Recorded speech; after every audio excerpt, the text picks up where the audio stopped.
이스라엘 자손이 애굽 땅을 떠난 지 3개월이 되던 날 그들이 시내 광야에 이르니라.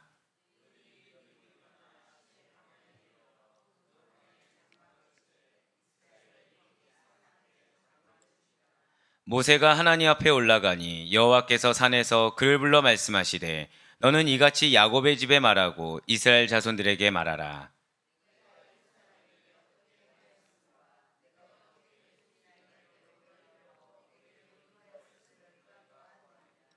세계가 다 내게 속하였나니 너희가 내 말을 잘 듣고 내 언약을 지키면 너희는 모든 민족 중에서 내 소유가 되겠고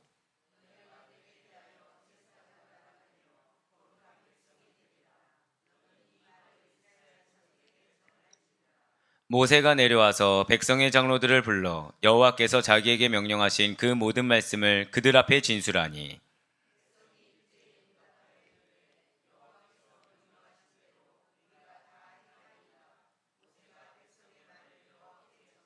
함께요. 여호와께서 모세에게 이르시되 내가 빽빽한 구름 가운데서 내게 임함은 내가 너와 말하는 것을 백성들이 듣게 하며 또한 너를 영영히 믿게 하려 함이니라. 모세가 백성의 말을 여호와께 아뢰었으므로 아멘. 할렐루야. 네, 오늘도 변함없이 이렇게 살아있는 주님의 말씀을 듣기 위하여 그리고 우리가 이렇게 하루의 시작을 말씀과 기도로 하는 것을 주님께서 기쁘게 받으시다. 절 따라 고백하실게요. 나의 삶에 반드시 역사하십니다. 아멘. 네, 그렇습니다. 그 사실을 믿는 그 확신 있는 믿음으로 말미암아 이렇게 특별 새벽 기도에 함께하고 계시는 모든 성도님들을 주님으로 환영하고 축복합니다. 우리 이 새벽에 출애굽기를 통해서 은혜 받는 귀한 시간을 가지고 있습니다. 자, 지금 모세는 장인 이드로의 조언으로 새로운 조직 체계를 구성해서 변화를 주었어요. 네, 지난주에 있던 말씀들을 다 기억하고 계실 거라 믿고 지금 말씀을 계속해서 진행해 나갈 텐데요. 드디어 애굽에서의 노예 상태에서 벗어났습니다. 가나안에 거하는 백성에 걸맞도록 절대 한번 고백하실까요? 하나님 중심주의, 하나님 제일주의.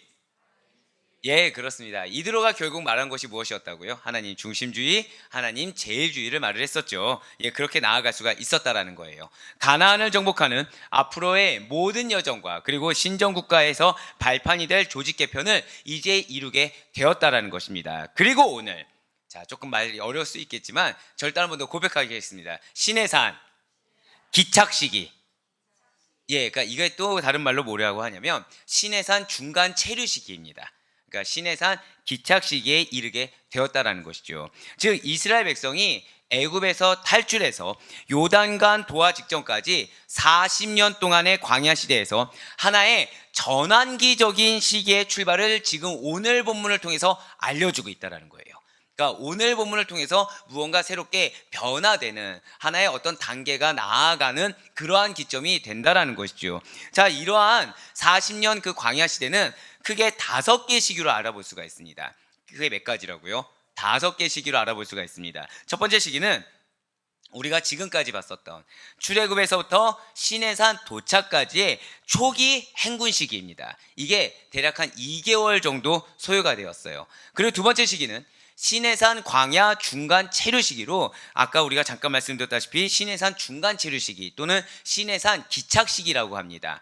그것으로 11개월 정도가 걸렸습니다. 자, 세 번째 시기는 시내산에서 출발을 해요. 그래서 가데스 바네아의 그 심판까지의 1차 정복기로서 50일 정도가 소요가 되었다라는 것이죠.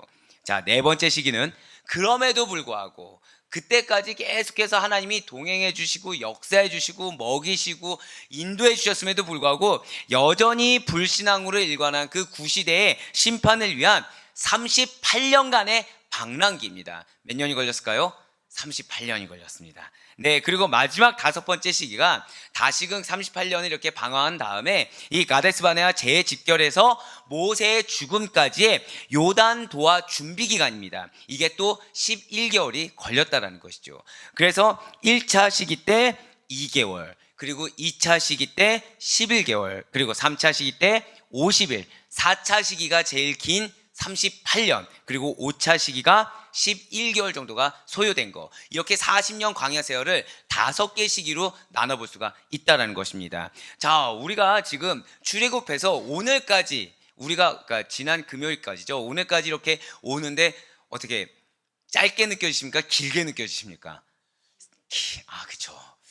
그냥 길게도 아니고 길게, 네, 길게 느껴집니다. 굉장히 많은 일이 있었던 것 같은데 바로 오늘부터 시작하게 되는 시기가 몇 번째 시기라고요? 두 번째 시기인 거예요. 이제 두 번째 시기인 겁니다. 결국 그럼 시기상으로 봤을 때 길어야 2, 3개월밖에 지금 지나지 않았다라는 거예요. 자, 오늘 보면 그 첫 시작 부분입니다. 1절 말씀, 19장 1절 말씀 한번 보도록 하실게요. 이스라엘 자손이 애굽 땅을 떠난 지 3개월이 되던 날 그들이 시내 광야에 이르니라. 아멘. 애굽을 떠난 지 이제 3개월이 되던 날에 이스라엘 백성들은 이 시내라고 하는 광야에 도착하게 됩니다. 시내산 기착시기, 아까 시내산 중간 체류시기라고도 말씀을 드렸는데 오늘 본문인 출애굽기 19장 1절부터 시작해서 민수기 10장 10절에 이르기까지가 시내산 기착시기예요. 그러니까 상당히 넓은 범위에 걸쳐서 출애굽 기간에 다른 어떤 시기들보다 매우 상세히 기록되어 있다라는 것이죠. 자, 왜 얘기했습니까? 그만큼 중요하기 때문이라는 거죠. 시내산 기착 시기는 무엇보다도 하나님과 이스라엘 사이에 소위 절 따라 고백하시겠습니다. 좀 중요한 언약이에요. 시내산 언약. 그렇습니다. 소위 시내산 언약이 체결되었을 뿐만 아니라 이 하나님의 임재의 상징적 처소인 성막까지 건립됨으로 인해서 이스라엘 민족이 하나님의 선민으로서의 역사를 본격적으로 계시하게 된 시기가 바로 이 시내산 기착 시기인 것입니다. 또한 이 시기 동안에 레위기에 기록된 각종 율법의 정비와 제1차 인구조사, 제2차 인구조사, 그리고 제사장 제도의 계시를 통해서 이스라엘 신정국가 체제의 그 기틀을 공고히 하는 동시에 가나안 정복 전쟁에 대비한 전시 체제의 수립까지도 시도된 시기가 바로 이 시기라는 거예요. 그러니까 이 시내산 기착 시기가 상당히 중요하다는 거죠.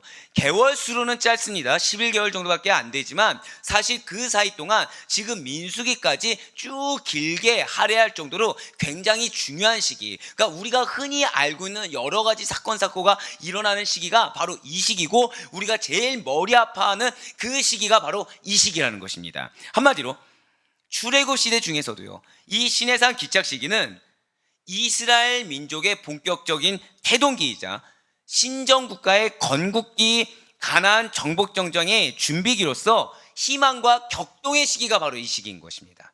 그러니까 이럴 때 이 이스라엘 백성들의 민낯이 드러납니다. 여기에서 하나님이 얼만큼 인내하는지도 발견할 수 있고요. 그리고 여기에서 이스라엘 백성들을 그럼에도 불구하고 강권해서 이끄시는 하나님의 섭리도 우리가 발견할 수가 있다는 것이죠. 그 가운데 오늘 본문 말씀은 하나님께서 이스라엘에게 먼저 선민 언약 체결을 제의하십니다. 그러니까 이스라엘이 지금 은혜를 받았어요. 그러면서 내가 약속을 붙들고 살아야겠다 이것도 아니고 하나님이 먼저 체결을 제의하신다는 거죠. 이러한 제안에 대해서 감사하게도 이스라엘 백성들은 전적인 순종에 화답을 합니다. 그러니까 이전과는 다른 모습을 보여요. 이전과는 달리 모두 다 일제히 다 아멘으로 화답하는 모습을 보여준다는 것이죠. 그래서 하나님과 선민 언약 체결이 이루어지게 된 배경을 보여주고 있다는 것입니다. 우리가 흔히 출애굽기를 제대로 보기 전에는 그저 그냥 하나님이 모세를 통해 말씀하셨고 그 가운데 열재앙이 있은 후에 홍해 도하고 그 다음에 이제 마라에서 이렇게 바꿔진 다음에 잘하면 이제 아말렉과의 전투에서 이제 승리하고 그 다음에 시내산 언약을 받았다 요 정도인데 사실은 그 정도가 아니라 하나님과의 선민 언약 체결이 언제 이루어졌다고요? 바로 이 시기, 지금 이루어지게 됐다는 것이죠. 그렇습니다. 지금 이스라엘은 사실 애굽의 라암셋에서 출발했습니다. 숫꽃과 에담, 엘림을 거쳐서 신광야와 르비딤을 지나 시내 광야에 이르게 되었어요. 그리고 이스라엘 백성들은 이 시내 광야에 있는 산, 그 산을 흔히 뭐라고 말을 합니까? 시내 광야에 있는 산이기 때문에 시내산이라고 합니다. 그 시내산에 장막을 치고 여기서 무려 11개월하고도 20일 정도를 더 머물게 된다는 것이죠. 이때 하나님께서는 호렙산 떨기나무 가운데 모세를 부르셨던 것처럼 또다시 그를 부르신 것입니다. 그리고 하나님 당신이 전하시고자 하시는 그 말씀을 모세로 하여금 이스라엘 백성들에게 반드시 알려야만 한다고 강권하셨어요. 대체 이스라엘 백성들에게 말씀하신 하나님은 어떤 분이시기 때문에 모세는 그분의 말씀을 이스라엘에게 전해야 하는 것입니까? 왜 이스라엘 백성들은 하나님의 말씀을 들어야만 하는 것일까요? 오늘 보면 4절 말씀 한번 보도록 하실게요. 내가 애굽 사람에게 어떻게 행하였은가?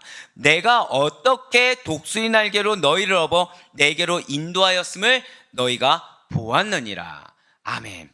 지금 애굽에서 이스라엘을 인도해내신 하나님께서는 마치 독수리 날개로 이스라엘을 업어 인도하신 것처럼 이스라엘을 안전하게 인도하시고 온전한 구원에 이르도록 절대로 고백하실까요? 경책하십니다. 이게 가장 중요하다는 거죠. 사랑하는 여러분들, 여러분들은 이미 하나님과 언약을 맺은 언약 백성들입니다. 믿으십니까? 여러분들에게 하나님은 이미 말씀을 주셨어요. 그리고 예수 그리스도를 통한 구속함을 허락해 주셨습니다. 그것은 하나님이 우리에게 약속을 주셨기 때문에 그 약속의 주체가 되는 게 우리가 아니라 하나님이시기 때문에 그 신실한 하나님의 약속의 근거에서 우리가 구원의 반열에 들어설 수가 있다는 것이죠. 그런 하나님께서 우리를 어떻게 인도하십니까? 자, 우리에게 말씀하신 하나님은 어떤 분이기 때문에 우리는 그 말에 아멘으로 순종해야 되는 것일까요? 마치 독수리 날개로 우리를 업어 인도하신 것처럼 오늘날까지 인도해 주신 하나님이 우리의 하나님이신 줄 믿으시길 바라겠습니다.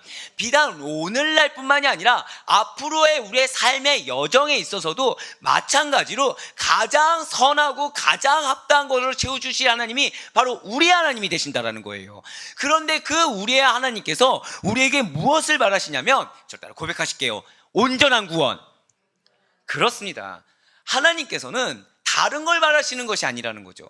온전한 구원을 바라신다라는 것입니다.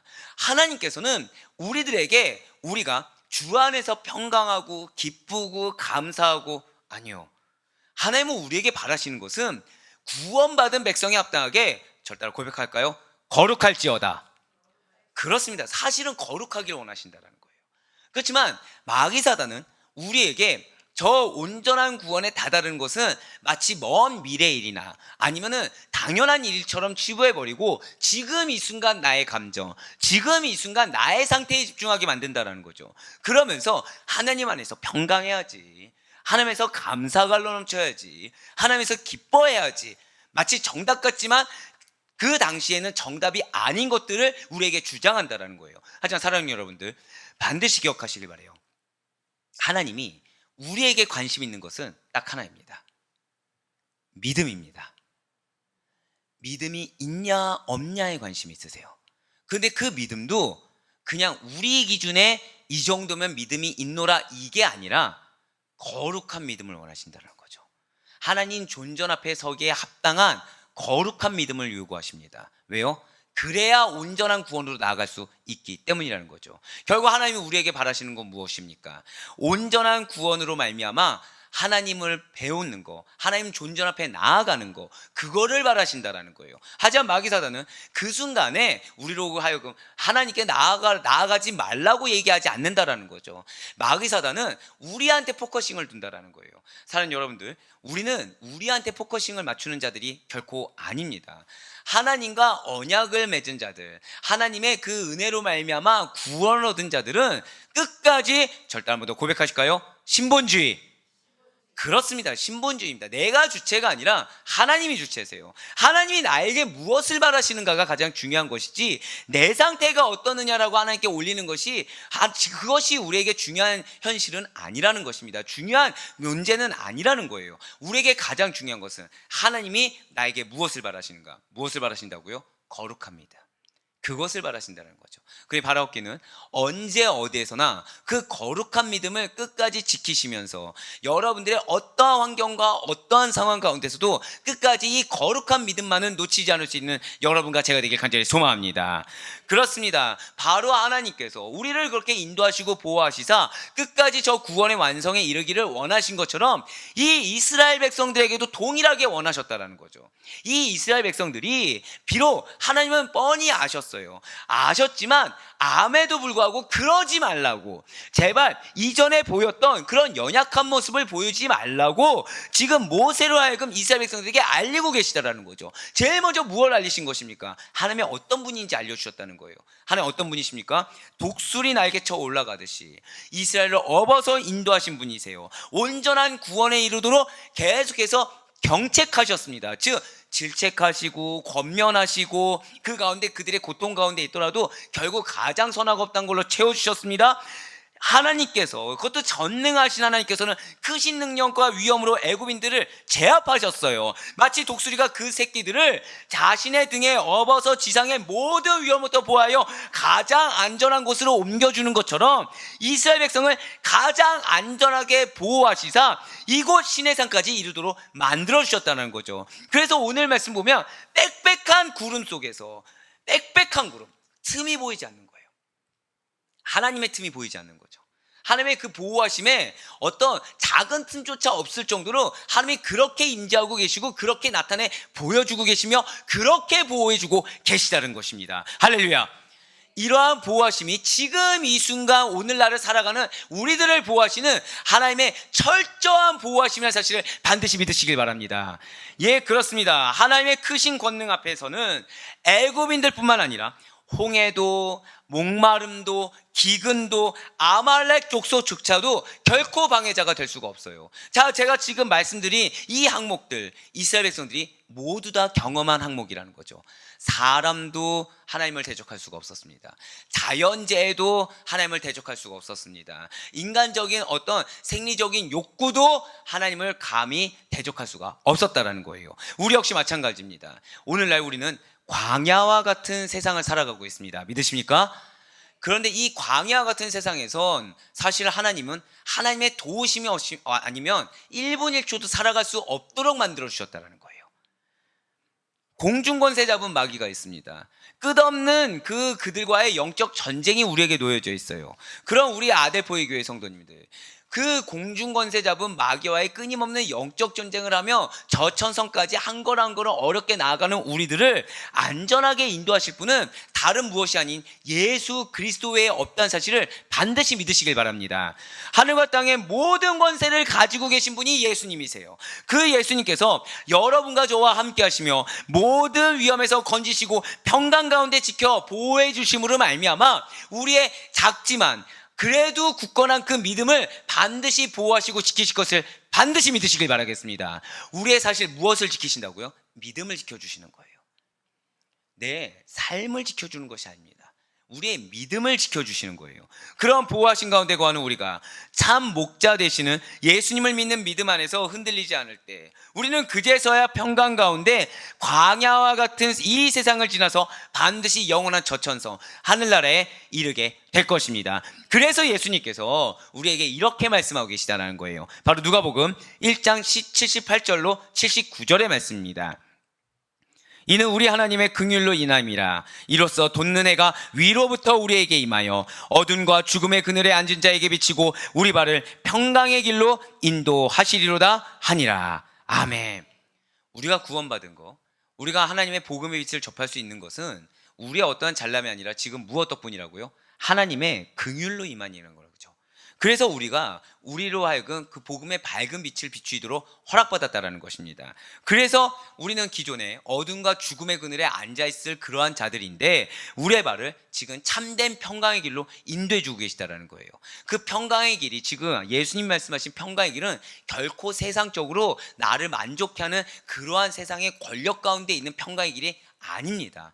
그런 거는 잠시 잠깐 평강한 것처럼 보여요. 내 목표가 이루어지면 잠시 잠깐 괜찮은 것처럼 느껴지고 가슴 벅찬 감격을 누릴 수는 있겠죠. 하지만 그것은 헛되고 조만간에 소멸돼 그런 무가치한 것임에 불과하다는 사실을 반드시 잊지 마시길 바라겠습니다.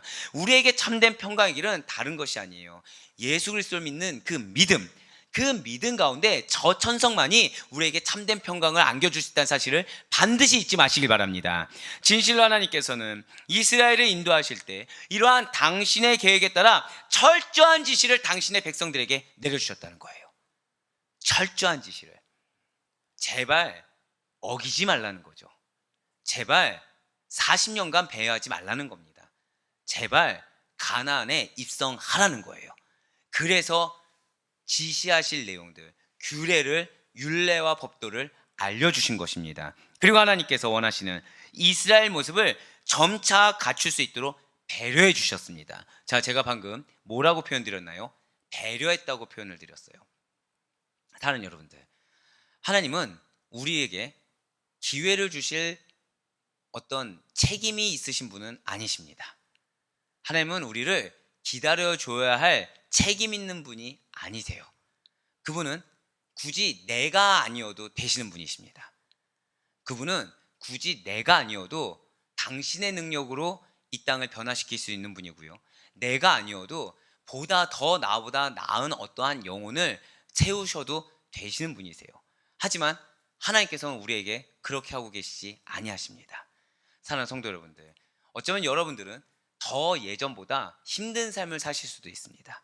어쩌면 예전보다 더 많은 기도의 분량과 그리고 말씀 가운데 더 많은 통해하는 눈물을 흘리는 시기를 보내실 수도 있을 것입니다.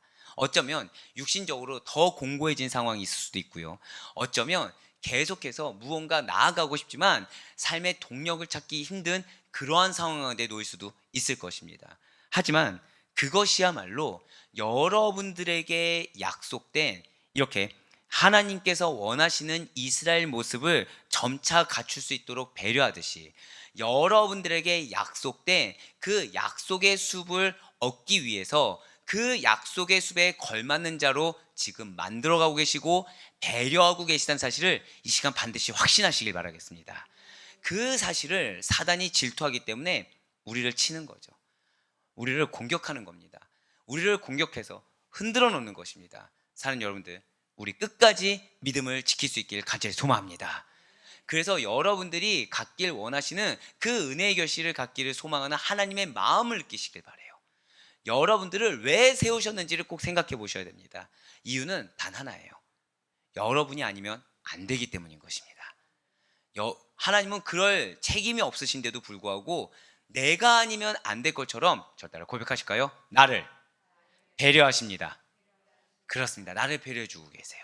나를 배려하시사 계속해서 기회를 주고 계십니다.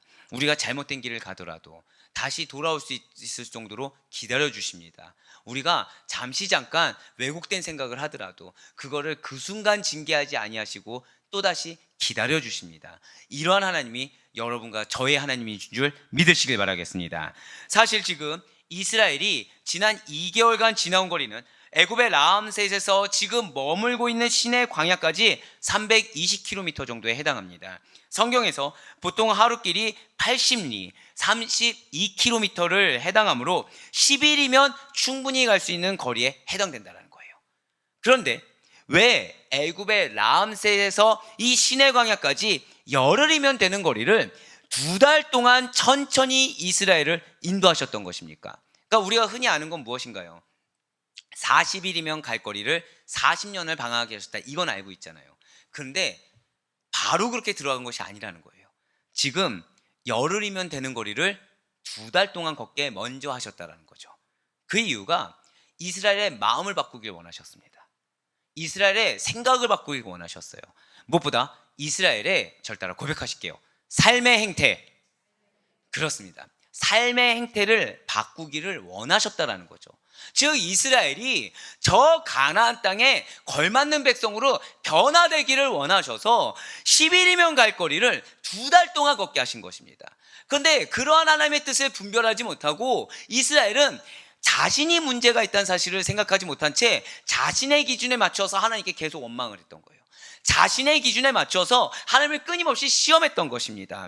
이스라엘이 애굽 생활에서 길들여져 있던 노예의 틀이 있었다는 거죠. 노예의 근성이 있었다는 거예요. 그거를 버리고 가나안 땅에 거할 하나님의 백성에 걸맞는 모습으로 변화할 수 있도록 시간을 두시면서 천천히 연단에 나아가셨다는 거죠. 왜요? 이전의 모습을 가지고서는 가나안에서 1분 1초도 버티기가 힘들기 때문이라는 것입니다. 이전의 모습을 가지고서는 이 연단의 시간을 천천히 가지 않으면 이 광야 가운데 1분 1초도 버티기가 힘들기 때문에 사실은 하나님께서 우리가 그러한 상태인 걸 알아서 미리 좀 길게 돌아가더라도 연단의 시간을 갖게 하셨다라는 거예요. 잘 들으시길 바랍니다. 지금 시내 광야에서 이스라엘 앞에 기다리고 있는 것은 다른 것이 아니에요. 절대로 고백하시겠습니다. 시내산 언약, 그렇습니다. 시내산 언약이 기다리고 있다는 거죠. 하나님께서 친히 모세를 통해 내려주실 율법인 것입니다. 무엇입니까? 약속의 땅 가나안으로 들어가서 거룩한 백성으로 살기 위해, 제가 방금 뭐라 표현 드렸나요? 거룩한 백성으로, 우리는 저 천성에 거룩한 백성으로 살아갈 천국 백성임을 잊지 마시길 바라겠습니다. 그러니 이 땅 가운데 저 천성에 걸맞는 자로 나아가는 그 연단의 광야의 시기라고 한다면 우리가 잊지 말아야 될 단 한 가지가 바로 그 거룩한 믿음이라는 거예요. 그거를 놓친다고 한다면 우린 저 천성에 걸맞는 자로 살아갈 수가 없다라는 거죠. 하나님은 계속해서 그 거룩함을 회복하기 위해서 우리의 인생을 지금 이 이스라엘 백성들처럼 10일 거리를 2달간 가게 한 것처럼 40일 거리를 40년 돌아가게 한 것처럼 우리를 계속 돌릴 수밖에 없다는 거예요. 아이러니하게 그렇게 돌는 그 인생, 고난으로 연단받는 인생이 누구 때문이라고요? 나를 배려해서. 지금 상태로는 1분 1초도 버티기 힘들기 때문에, 지금 상태로는 저 하나님 존전 앞에 갔다가 소멸되기 딱 좋기 때문에 하나님의 그 거룩성을 회복하기 위해, 거룩한 그 백성으로 살아가게 하기 위해서 우리를 배려해 주고 계시다는 거예요. 예, 그렇습니다. 거룩한 백성으로 살기 위해 절대로 고백하실게요. 하나님의 백성으로서의 정체성, 바로 이겁니다. 바로 이겁니다. 지금 약속의 땅 가나안으로 들어가서 거룩한 백성으로 살기 위해 하나님의 백성으로서의 정체성을 갖추고 준비하는 시기가 바로 이 시기라는 거예요. 시내산 기착 시기. 이스라엘에게 필요한 것은 그들이 들어갈 살 땅이 결코 아닙니다.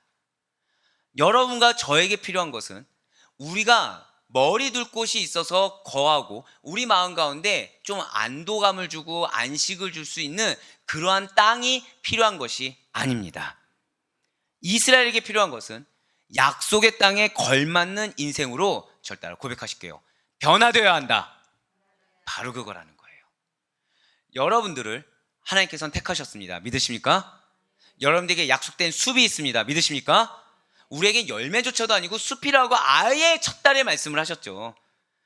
근데 중요한 것은 우리에게 약속이 없는 게 문제가 아니라는 거예요. 여러분들에게 허락된 땅과 숲이 없는 게 문제가 아니라는 거예요. 이미 예비가 돼 있다는 거죠. 그럼 지금 이 시기를 우리는 왜 겪고 있는 것입니까? 하다못해 연약한 저를 포함해서 우리 모두 다 왜 지금 신앙적으로 연단받고 장성한 분량에 이르도록 훈련받으며 왜 그렇게 나아가는 것입니까? 왜 우리가 알게 모르게 조금씩 변화되는 이 과정을 겪는 것입니까? 이유는 그 약속의 숲에, 그 예비된 결실에 걸맞는 인생으로 우리가 먼저 갖추어야 된다는 거예요. 우리에게 지금 가장 필요한 건 무엇입니까? 저 따라 고백하실게요. 변화가 가장 필요하다는 거죠. 할렐루야. 그래서 전 여러분들이 너무 소중한 겁니다. 이런 말씀에 대해서, 지금 말씀 얼마나 길어요. 말씀 얼마나 하드합니까? 근데 누구 한 명 그거에 대해서 반발하지 않으셨어요. 다 그걸 받아들여 주셨습니다. 다 그러면서 변화된 모습을 보여주시고 다 결단하는 모습을 보여주셨다는 거예요. 그래서 여러분들을 하나님이 기뻐하시는 줄 믿으시길 바랍니다. 예, 그렇습니다. 그렇다면 이스라엘이 이렇게 노예의 틀을 버리고 노예의 근성에서 벗어나서 하나님의 백성에 걸맞게, 하나님의 그 거룩한 백성에 걸맞게 변화되기 위해서는 과연 무엇이 필요한 것입니까? 온 세계의 주인 되시는 하나님이세요. 온 인류의 주관 되시는 하나님이시라는 거죠. 다른 게 필요한 것이 아니라 그분의 말씀을 잘 듣고 언약을 지키면 된다는 것입니다. 모를 수가 없는 거죠. 말씀을 주셨으니까 이거 지켜, 이거 하지 마라고 아예 대놓고 말씀하셨으니까. 우리 역시 마찬가지입니다. 여러분과 저에게 하나님은 이미 성령님을 허락하여 주셨습니다. 믿으십니까? 여러분과 저에게 이미 말씀을, 특히 우리 아델포이 교회 같은 경우에는 말씀이 끊인 적이 한 번도 없잖아요. 매일 아침마다 최소 2가지 이상의 말씀을 먹지 않습니까? 말씀을 항상 주신다라는 거예요. 즉 우리는 말씀이 없어 문제도 아닙니다. 성령님도 주셨어요. 결국 우리에게 필요한 건 무엇입니까? 성령의 음성대로 순종하는 거, 주신 말씀대로 순종하는 거, 이거 외에는 필요한 것이 없다라는 거예요. 내 임의대로 해석해서 그것을 내 임의대로 적용하려고 할 때 하나님의 뜻 가운데 그대로 적용하는 것이 아니라 왠지 그게 내 자존심이 상하고 내 감정이 어려져서 말을 듣기 싫다고 해서 다른 방향으로 왜곡해서 해석했을 때 문제가 생기는 것이지, 이미 여러분들을 사랑하사 말씀을 주신 줄 믿으시길 바랍니다. 예, 그렇습니다. 지금 이스라엘에 필요한 게 바로 그거라는 거죠. 언약을 지키면 된다는 거예요. 언약 지키는 게 뭘까요? 거룩한 백성으로 있으면 되는 겁니다. 다른 거 아니에요. 거룩한 믿음. 자, 여러분들이 이 언약을 지키는 거, 하나님 나에게 주신 약속을 지키는 것은 뭐만 있으면 된다고요? 거룩한 믿음만 있으면 된다는 거예요. 거룩한 믿음. 그냥 믿음 아닙니다. 거룩한 믿음. 그러할 때 이스라엘은 하나님의 소유가 되며 제사장 나라요 거룩한 백성이 될 수가 있다는 것이죠. 그래서 하나님께서는 지금 모세에게 그리고 오늘날 우리에게 이렇게 말씀하시는 것이 아니겠습니까? 출애굽기 19장 5절로 6절의 말씀입니다. 세계가 다 내게 속하였나니 너희가 내 말을 잘 듣고 내 언약을 지키면 너희는 모든 민족 중에서 내 소유가 되겠고 너희가 내게 대하여 제사장 나라가 되며 거룩한 백성이 되리라. 너는 이 말을 이스라엘 자손에게 전할지니라. 아멘. 지금 이 말씀에 대해서, 그래서 이대로 말한 그 모세의 그 선포에 대해서 이스라엘 백성들이 어떻게 했다고요? 아멘으로 응답했다는 거예요. 감사하게. 그것도 누구 하나 예외 없이 일제히 아멘, 명령대로 행하겠습니다 라고 응답했다라는 거죠. 바로 출애굽기 19장 8절의 말씀입니다. 우리 19장 8절의 말씀 다 같이 믿음의 고백을 드리겠습니다. 시작.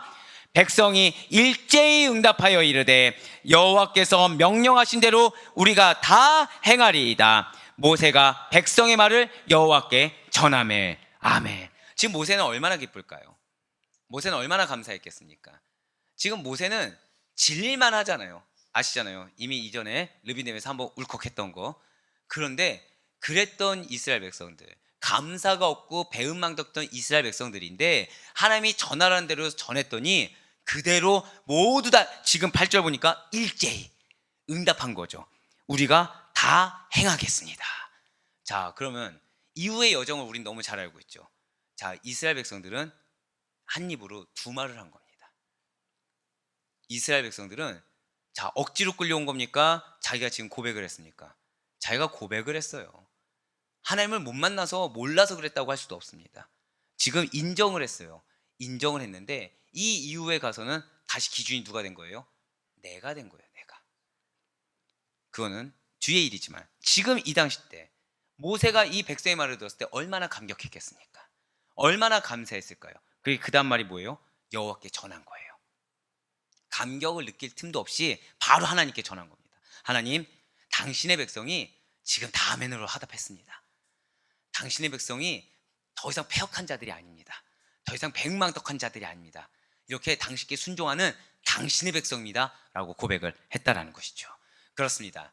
하나님의 말씀을 들은 자들은 마땅히 하나님께 응답하는 삶을 살아야 함을 믿으시길 바랍니다. 우리의 입술 가운데 나올 수 있는 것은 의구심이 아니에요.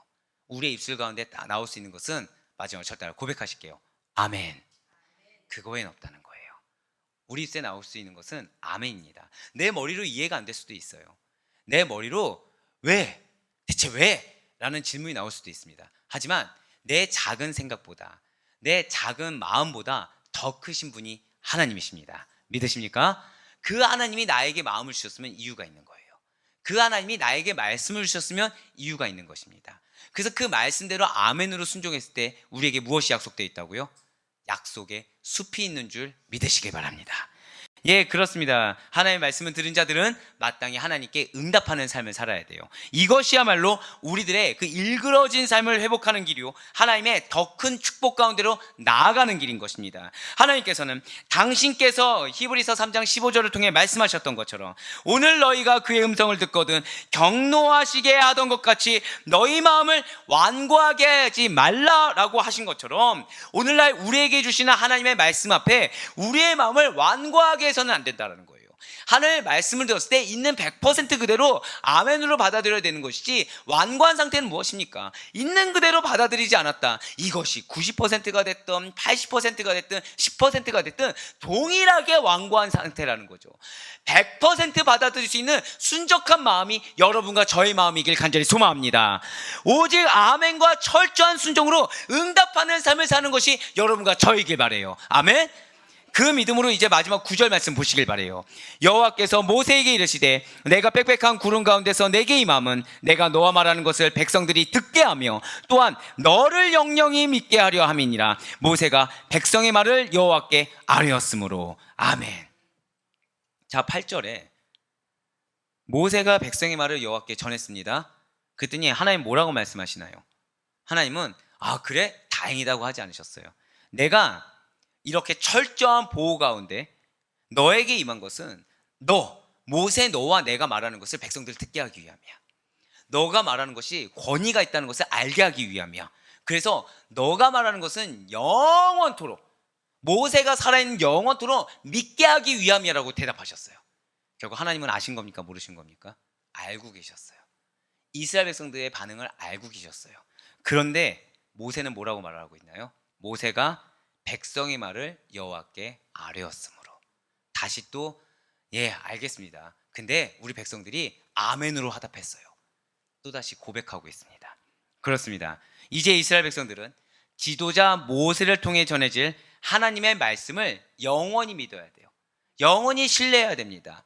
그러니까 모세가 없다고 해서 우리가 아는 것처럼 금송아지 만드는 거, 이거는 있을 수가 없다는 거죠. 그냥 비단 우상을 만들었으니까 라고 할 수가 없는 거예요. 우상 만든 거 당연히 잘못됐죠. 근데 지금 하나님 미리 말씀하셨죠. 듣게 했다고, 다 듣게 했다고. 누구 믿으라고요? 모세 믿으라고. 근데 모세가 올라갔다고, 그 즉시 그들이 한 그러한 행동들, 무언가 삶이 부족하다고 원망하는 행동들, 이미 하나님의 말씀을 무시하는 행동인 것입니다.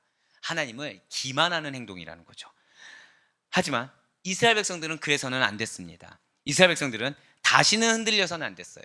다시는 의심해서는 안 되었습니다. 앞으로 놓여질 상황에 대해서 늘 항상 영적으로 분별해야만 합니다. 가나안으로 들어가기 위한 준비 단계라는 사실을 잊어서는 안 된다는 거예요. 자, 제가 방금 뭐라 말씀드렸나요? 우리의 이 삶이 저 천성에 들어가는 준비 단계라는 것을 잊어서는 안 된다는 거죠. 어떠한 상황이든 어떠한 사람이든 준비 단계에 불과하다는 거예요. 죄송해요. 한 번만 더 절 따라 고백하겠습니다. 과정에 불과합니다. 아멘? 이 과정이 무엇이라고요? 준비 단계에 불과하다는 거예요. 준비 단계. 우리가 저천성 들어가는 그 준비 단계에 불과한 것이지, 이 사람이 나에게 큰 영향을 좌지우지할 수가 없다라는 것입니다. 하나님 외에 여러분들을 좌지우지할 수 있는 사람이 누가 있겠습니까? 하나님 외에 여러분들의 상황을 좌지우지할 수 있는 그러한 상황이 어디 있겠습니까? 할렐루야! 그러한 하나님이 여러분들을 빽빽한 구름처럼 보호하고 계시는 사실을 반드시 믿으시길 바랍니다. 그 모든 것을 주장하고 이끄시는 이가 누구십니까? 그 누가 영원한 존재라고 자부할 수가 있고 우리를 책임질 수 있는 유일한 분이라고 말씀할 수 있겠습니까? 우리가 영원히 믿고 우리가 영영히 신뢰할 만한 그 대상은 우리 주 예수 그리스도, 그리고 그분이 여러분과 저에게 허락하신 하나님의 말씀에는 없다는 사실을 반드시 믿으시길 바라겠습니다. 진실로 푸른 말하여 진실은 꽃은 떨어집니다. 하지만 주의 말씀만은 영원하다는 사실을 잊지 마시길 바라요. 이 사실 모르는 분들은 없어요. 하지만 상황 가운데 어떠한 내 마음을 긁어놓는 사람 가운데 있으면 기가 막힐 정도로 잊어버린다는 거죠. 하지만 그러한 자들보다 더 큰 이가 하나님이십니다. 그러한 영혼보다 더 큰 이가 말씀입니다. 아멘? 그 사실을 반드시 이번 주간 놓치지 마시길 바랍니다. 우리는 영원을 바라며 영원으로 나아가는 자들이에요. 이 기간 동안 우리가 증거할 수 있는 것은 거룩한 믿음밖에 없다는 거죠. 거룩한 순종밖에 없다는 것입니다. 하나님께서는 그런 여러분과 저를 향한 당신의 섭리하심으로 말미암아 저 천성에 걸맞는 자들로 성장하도록 변화시키시고 훈련시키는 우리의 이 준비 단계라는 사실을 잊지 마시길 바라겠습니다. 그래 바랄 없기는 알파요 오메가가 되시는 우리 주 예수 그리스도의 거룩한 말씀에, 이 말씀이 내려진 것을 당연하게 받지 마세요. 날 사랑하기 때문에. 어떤 이는 이 말씀을 봐도 마음에 감흥이 없지만 이 말씀은 나에게 허락된 사랑의 메시지이기 때문에 이거는 나만 허락받은 특권이 있는 거구나 라는 그 말씀에 아멘으로 순종하시는 가운데 우리의 예습성을 버리시고 천국 백성에 걸맞는 마음과 삶으로 언제나 풍성한 성령의 열매들이 가득한 수풀이로만 나아갈 수 있는 여러분과 제가 될 수 있기를 주님의 이름으로 간절히 축원합니다.